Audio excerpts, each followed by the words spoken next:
Hey guys, welcome to Appalachia's Homestead. Patara with you. Today, we're going to pick back up where we left off, kinda, with my Would You Starve series. If you followed me a year ago, I started a series here on my YouTube channel, the Would You Starve series. Pretty much impromptu videos, topics that I think are important for us to talk about, think about, prepare for. And really for everybody, not just homesteaders, but obviously that's the focus of this channel is homesteading, homeschooling, preparedness, real experiences, things, our journey, why we do what we do, why we've been doing what we do. So I've got good news and bad news. The good news is I've caught it early. Come on, Mr. Peaches. The bad news is girls getting shingles again. Yes, I am very well aware that it is a health issue. Yes, I'm very well aware of how to management. Yes, I'm very well of what I need to do. So before you jump on me and say, oh, get to the doctor, we're good. Okay, I got you taken care of. I got me taken care of there. So long story short, if you don't know, this may be the first time you've ever watched this crazy channel. I have had a historical events with shingles. And really it's interesting because a week ago I started feeling bad. In fact, a week ago right now, I was down in that shed last Saturday night. Okay, so now you know this is Saturday night. Last Saturday night I was down in that shed at 6:45 and I told you how tired. It's my Great Depression video and it's rocking. Thank you. But I was tired.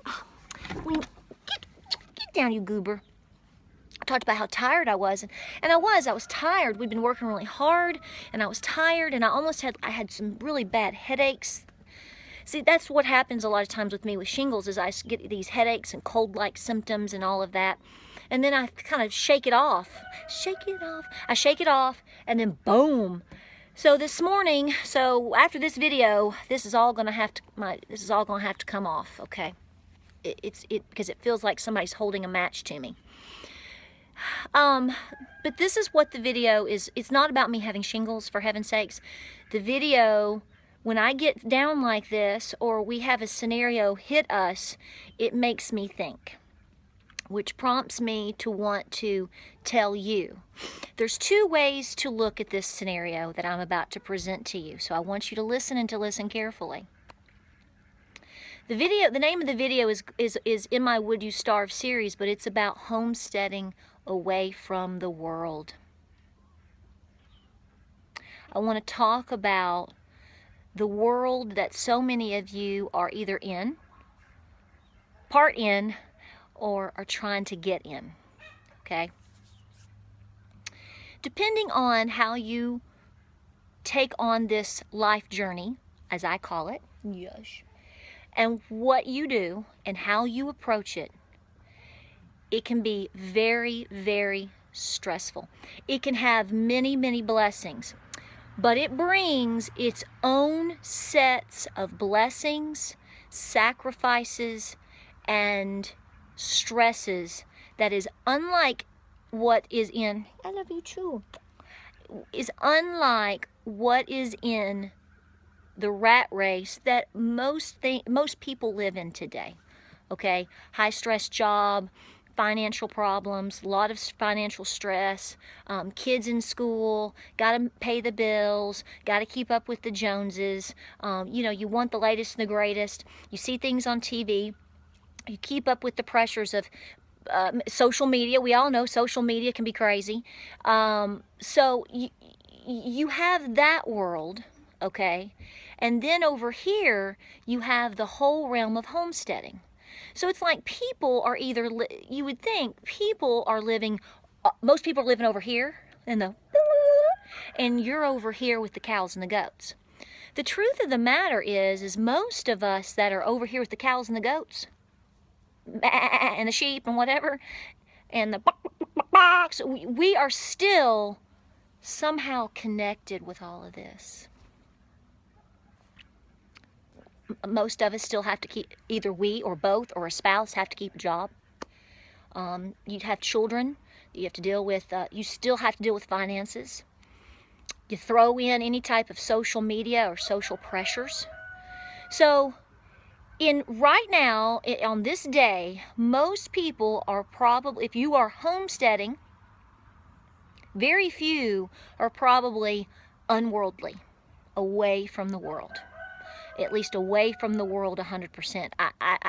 I mean, unless you're life below zero living up there with the elk, I don't see how that's possible.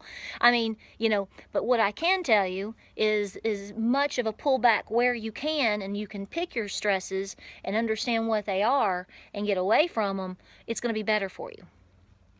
So I want you to recognize that. This is part one of this video. Part one is recognizing that if you are new to this lifestyle, and you think it's going to escape all these other pressures, it doesn't necessarily do that.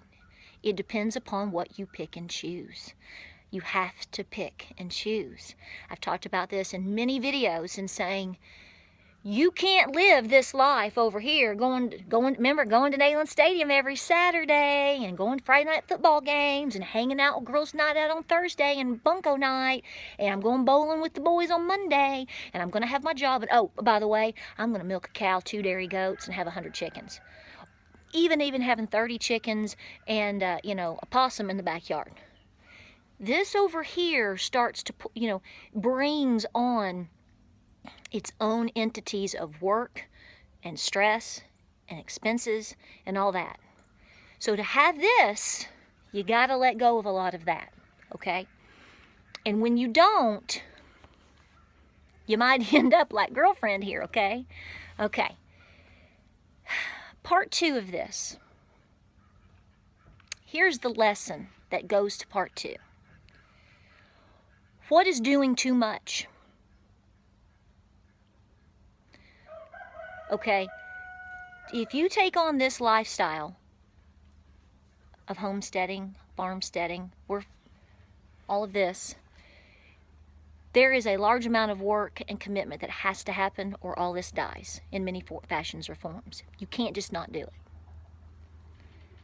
So what you have to recognize is, where and when do you physically put yourself out too hard?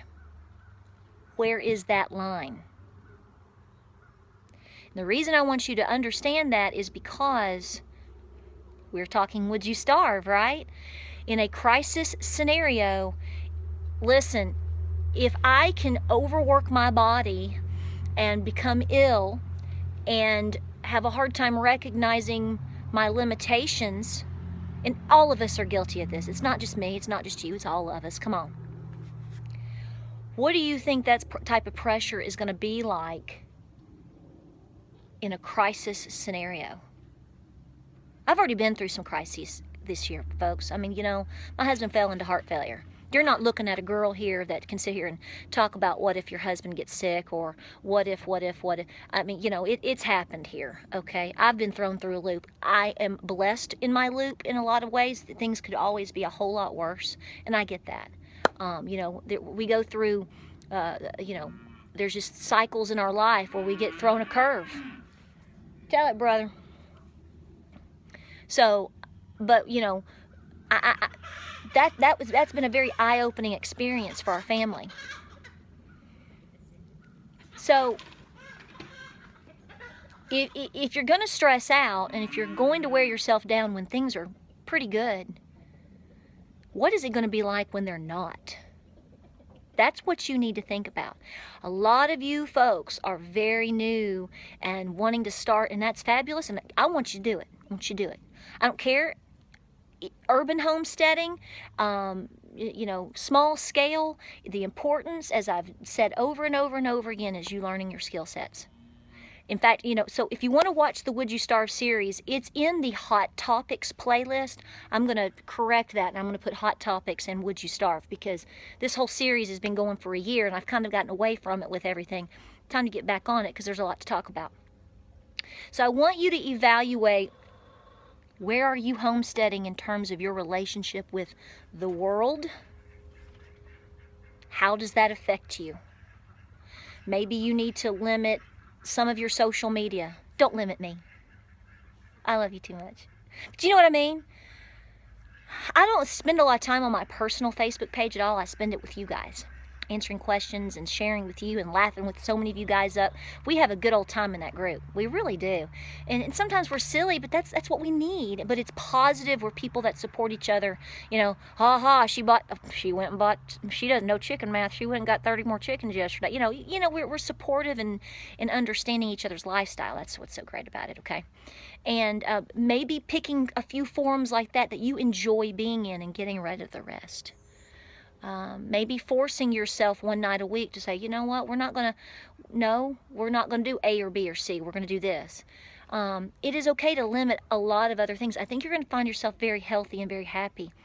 When I limited myself in a lot of these things and was on raw milk, I didn't have any problems. You get me off of raw milk and you throw just a little bit of stress my way of any sort, or if I work too hard, my body reacts. So I know that. So raw milk is very important in my diet. I know that I can handle a lot of physical work, but mental stress plays a trick on me. You know, what have I read in the news? I worried about my dog this past week. My husband even said, he said, you stress so hard about Cochise. That video is coming up. I don't know I've got videos that are on my phone right here that are waiting to be uploaded. I've got like 5 videos. Just to let you know, a lot of times I film videos and sometimes they may sit 3 days, they may sit 2 weeks. I've got a video from July of last year on this phone, footage of a train wreck, total derailment. It was crazy in Spring City. Didn't hurt anybody. Can you believe that? It's amazing. I still have not uploaded that video, but so I want you to think about these things. Where are you in terms of the rest of the world? Maybe it's time to do a lot of pulling away so you can focus. But at the same time, you need to know and understand, and that's why you got to recognize how much pressure can your body and how much can you take? Because we don't know pressure. We don't know stress. We don't know it. And if anything ever down the road were to happen and you have to make very quick decisions, it's game on. So in closing with that, I want you to recognize a lot of you folks that are starting your journey on homesteading. Pick and choose your skills. Pick the things that you're most interested in. Your food supply is the most important thing, and your water supply. You got to get that in line. You got to understand those things and work with that. Work with making simple foods, maybe changing your diet some, modifying your diet. Let me explain something to you. The reason we brought pigs onto our farm and will continue to is so that we could continue to have pasture-raised pork of our own and to adjust our bodies to it. I went for many years without eating any pork products. And now I do, because the reality is, and catfish. I've reintroduced catfish because the reality is, I feel that they are very resourceful on a homestead. A pond with catfish.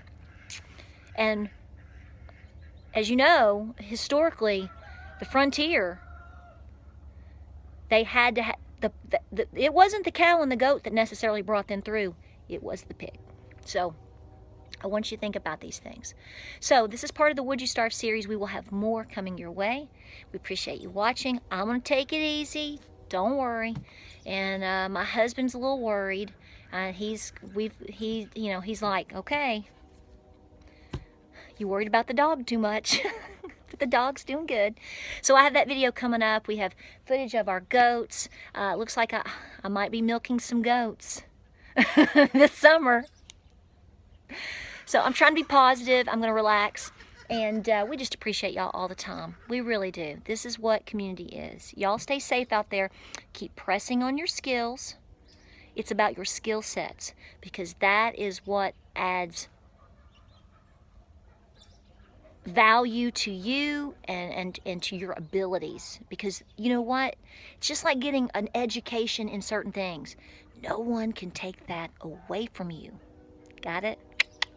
All right. Talk to you soon. Check us out on Facebook, Instagram, and Pinterest. Check out the Great Appalachian Homesteading Conference. It's coming up in 2 months. It's going to be huge, and we are looking so forward to hugging a kiss and a peck and a hug around the neck out there with so many of y'all out there. Have a great night.